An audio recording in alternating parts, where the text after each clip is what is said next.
Joseph विजय लंबे समय तक यहाँ पर तमिलनाडु की राजनीति में इम्पैक्ट डालेंगे कि अगले 2-4-5 वर्षों में पार्टी में विघटन टूट जाना या फिर सरकार से हट जाना, लेकिन ऐसा नहीं दिखता है। थालापति विजय तमिलनाडु की राजनीति में क्षेत्रीय दलों के लिए एक बड़ी मुसीबत बनने वाले हैं और मुझे लगता है कि जो अगला इलेक्शन होगा लोकसभा में, वहां पर भी थालापति विजय की जो पार्टी है टीवी के बहुत अच्छा परफॉर्म करते हुए दिखती है।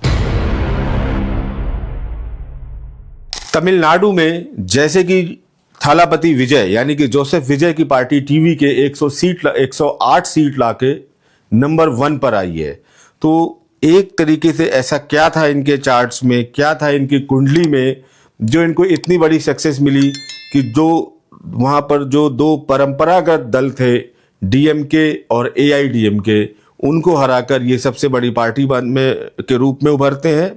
तो आज इनके एक चार्ट का डिस्कशन है, हालांकि इसमें कोई अब संभावना बची नहीं है। क्या ये जो एक कल्चर है साउथ में कि जहां पर फिल्म स्टार को देवी देवताओं की तरह माना जाता है, तो क्या ये एक बहुत लंबी कोई लेगेसी है जैसे एनटी रामाराव या इस तरीके की, उसको कंटिन्यू कर पा रहे हैं कि नहीं कर पा रहे हैं। हमने पहले भी देखे, चाहे वो जयललिता जी हों, वहाँ पर बॉलीवुड और पॉलिटिक्स का कनेक्शन बहुत इस्टेब्लिश होता है और कई पॉलिटिशियन बॉलीवुड से निकल के, बॉलीवुड तो नहीं कह सकता, वहाँ पर उनकी जो भी फिल्म इंडस्ट्री है साउथ की, तो वहाँ से निकल के आपके पॉलिटिक्स में आए और बहुत लंबा इम्पैक्ट डाला, चाहे जयललिता जी हो चाहे एनटी रामाराव रहे हो। तो आइए इनका हम सबसे पहले चार्ट पर जाते हैं। 22 जून 1974 इनकी डिटेल है यानी कि बर्थ है। समय हमने लिया है 8:13 और जो बर्थ प्लेस लिया है इनका हमने मद्रास, जो कि अब चेन्नई के नाम से जाना जाता है। तो सबसे पहले हम कुंडली में अगर देखें तो ये जो कुंडली बनती है, ये कुंडली बनती है इनकी कर्क लगन की। लग्न लॉर्ड चंद्रमा फर्स्ट हाउस में ही बैठा है और योग कारक मंगल उसके साथ डेबिलेटेड यानी नीच का हो गया, लेकिन इसकी नीचता भंग हुई है, तो लग्न में क्या बन गया है, नीच भंग राजयोग। तो ये एक अच्छा प्रॉमिस हमें दिखता है इस चार्ट में। इस चार्ट में अगर हम और चीजें देखें तो यहां पर इनके दशम पद का प्रभाव मुझे अच्छा दिखता है। शुक्र की स्थिति अच्छी दिखती है जो कि 4th लॉर्ड होके 11th हाउस में गए हुए हैं। मंगल ऐसे 10th लॉर्ड भी अगर हम देखें तो लग्न लॉर्ड के साथ कॉम्बिनेशन बना रहे हैं। इनके चार्ट्स में अगर हम देखें तो नवमांश में भी पंचम भाव में शुक्र की उपस्थिति है। शुक्र आपका क्या होता है, बॉलीवुड, ग्लैमर इंडस्ट्री या जितने भी आपके इस तरीके के काम होते हैं ये सारे शुक्र से आते हैं। 5th हाउस भी आपकी अभिव्यक्ति का हाउस है जहां पर आप अपनी चीजें अभिव्यक्त करते हैं। तो ये सारी चीजें इनके चार्ट्स में बहुत अच्छे प्रोमिसेस हैं। D10 चार्ट पे हमें जरूर देखना चाहिए। कैरियर के लिए हम दिखाते हैं जैसे कि राहु, एक मेरी अपनी ऑब्जर्वेशन है, ये कोई क्लासिकल रेफरेंस तो नहीं है बट एक अपनी मेरी ऑब्जर्वेशन है। हमने बहुत चार्ट्स में देखा है कि अगर राहु 10th हाउस में हो तो वो 2 चीजें जरूर करता है लाइफ में। मिड लाइफ में कैरियर में चेंजेस, यानी कि मे बी आपकी 40-50 की एज में, 50 की एज में खासकर आपके कैरियर को एक जगह से ले जाके दूसरी जगह शिफ्ट कर देता है। राहु पॉलिटिक्स में भी इन्वॉल्व करा देता है। तो एक तरीके की मेरी अपनी एक रिसर्च है जो मैंने देखी है, तो आप लोग भी देखिएगा, कमेंट कीजिएगा कि जिनके 10th हाउस में राहु रहा है, क्या 50 साल की उम्र के आसपास उन्होंने अपने कैरियर में कोई चेंजेस या कुछ नया किया है कि नहीं किया है। तो सबसे पहले आ जाते हैं हम विष्णोत्तरी दशाओं पर, क्योंकि देखिए उनका प्रभाव भी व्यक्ति पर ज्यादा पड़ता है। तो इस समय जब वो इलेक्शन लड़ रहे थे और उन्हें अपनी पार्टी फाउंडेशन की, बहुत जल्दी पार्टी को अपरंपार सफलता मिल गई, तो ये जो समय था, ये समय था शुक्र की महादशा का, जो कि 16 मार्च 2017 और से स्टार्ट होके 16 मार्च 2037 तक रही। और जब अभी इन्होंने इलेक्शन लड़ा भी है तो वो राहु की अंतरदशा, वीनस राहु का कॉम्बिनेशन रहा अंतरदशा में 16 मई 2024 से लेके 16 मई 2027 तक। राहु 10th में बैठा है, उसने अपना इंपैक्ट दिखाया D10 चार्ट में खासकर, ठीक है। शनि इनके उच्च के बैठे हैं D10 चार्ट में, अच्छी कंडीशन में, 9th लॉर्ड होके अपने से 9th में गए हैं, बहुत अच्छी कंडीशंस में है। अगर हम इनके देखें तो दशम भाव में अष्टक वर्ग में भी इनके बहुत अच्छे और बेहतरीन नंबर हैं। तो कहीं ना कहीं ऐसे व्यक्ति, देखिए चंद्रमा लग्न में है तो चंद्रमा भी आपकी 16 कलाएं जितनी है सब चंद्रमा से आती है। कला की तरफ रुझान होना, फिर मंगल का जाके योग कारक होके नीच भंग राजयोग होना। मंगल भी नेतृत्व क्षमता को दिखाता है। गुरु की ब्लेसिंग्स है इनके चार्ट्स में, और ये ब्लेसिंग्स इनके लिए अच्छी कंडीशंस क्रिएट कर रही हैं। मुझे ऐसा लगता है इनके चार्ट्स को देख के, चाहे D1 हो, D9 हो, D10 हो, कम से कम यहाँ पर मामला मजबूत दिखता है। तो अब जोसेफ विजय लंबे समय तक यहाँ पर तमिलनाडु की राजनीति में इम्पैक्ट डालेंगे। कुछ स्टेट ऐसी है जो बहुत जल्दी फेस चेंज नहीं करती, उसमें तमिलनाडु भी है। तो लंबे समय का मतलब होता है कम से कम अगले 15-20 साल तक इनका एक प्रभुत्व मुझे वहां दिखता है।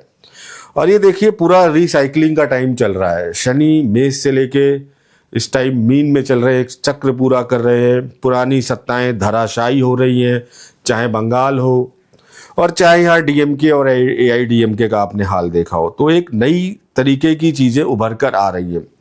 ये आपके और मेरे जीवन में भी हो रहा होगा। आप देखिएगा इसको कि पुरानी कई चीजें जा रही हैं, नई चीजें आपके स्वागत के लिए खड़ी है, तो उनको आप एक्सेप्ट कीजिए।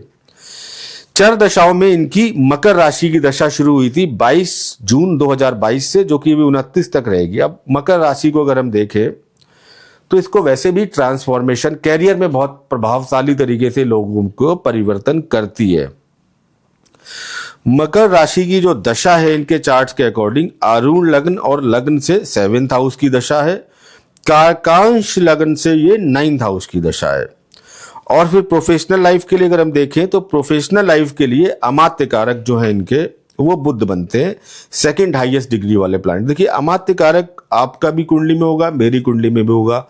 अमात्य कारक वो स्थिति को दिखाता है जहां से आप इस जीवन में आके अपने कर्म करेंगे, अपने प्रोफेशन करेंगे।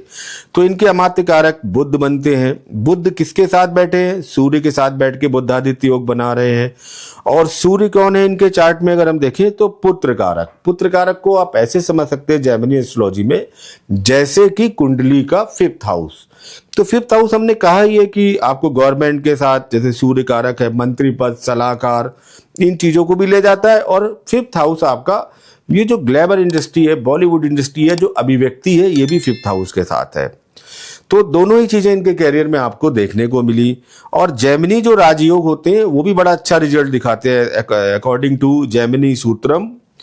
तो यहाँ पर सूर्य बुध यहाँ पर आपके एक तरीके से आपका बुध आपका अमात्य कारक और सूर्य पुत्र कारक होके एक बढ़िया जैमिनी राजयोग इनके कुंडली में बना रहा है, और उसका एक प्रभाव इनके जीवन में हमें देखने को भी मिल रहा है। अगला हम अगर जाए कि अगली कौन सी दशा जो चल रही है जो इनको और इम्पैक्ट डाल सकती है, तो योगिनी में इनकी उल्का की दशा चल रही है। उल्का का मतलब हो गया शनि की दशा, जो कि 2022 से भी 2028 तक है। अब शनि क्या है इस चार्ट में? 7th लॉर्ड है। 7th हाउस क्या होता है? दशम से दशम, यानी कि रिफ्लेक्शन 10th हाउस का। 7th हाउस आपका पार्टनरशिप, 7th हाउस आपकी पब्लिक इमेज का भी हाउस है, पद प्राप्ति का भी हाउस है। 7th हाउस प्रमोशन के लिए भी देखते हैं जब आप अपग्रेड हो रहे होते हैं। तो यहां पर 7th हाउस की स्थिति ठीक है अगर हम उल्का दशा से देखें। D10 चार्ट में अगर हम शनि को जाके देख रहे हैं तो D10 चार्ट में शनि उच्च के हुए हैं, 9th लॉर्ड होके अपने से 9th में गए, बहुत अच्छी बात है। राशि तुल्य नवमांश में जो शनि है, और ये अगर हम राशि तुल्य नवमांश के देखें, शनि की स्थिति इस चार्ट में हमें अच्छी दिख रही है।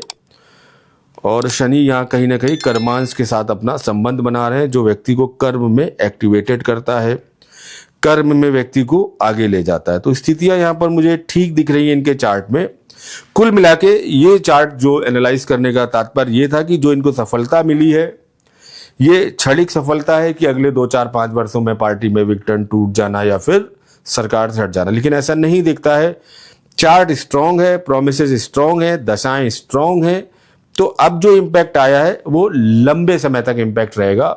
थालापति विजय तमिलनाडु की राजनीति में क्षेत्रीय दलों के लिए एक बड़ी मुसीबत बनने वाले हैं।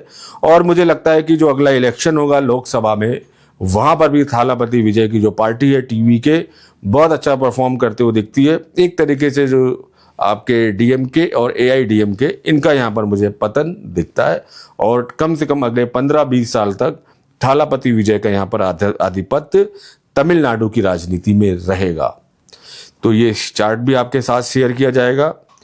आई होप देखिए आपको वीडियो पसंद आते होंगे, लेकिन फिर भी मैं एक रिक्वेस्ट करता हूं कि इसको आप सब्सक्राइब कर दीजिए हमारे चैनल को, अगर आपने अभी तक नहीं किया है। और आप अगर किसी और विषय पर चाहते हैं कि हम वीडियो बनाएं तो प्लीज़ हमें लिखें, हम जरूर बनाते हैं आपका। और कई लोगों ने हम पर दुबई पर वीडियो बनाने को कहा है, और अगले हम अपने वीडियो में दुबई पर जरूर बात करेंगे कि दुबई का फ्यूचर क्या है आने वाले समय में, क्योंकि बहुत लोग वहाँ पर अपना काम कर रहे हैं, रियल इस्टेट को लेकर वहाँ बहुत दिक्कत परेशानी चल रही है। तो डेफिनेटली हम उस पर बनाएंगे, और आप हमें बस इसी तरीके से अपना सहयोग बनाए रखिए। और अंत में जो लोग वीडियो देख रहे हैं सभी को मेरा प्रणाम, नीम करोली बाबा की जय।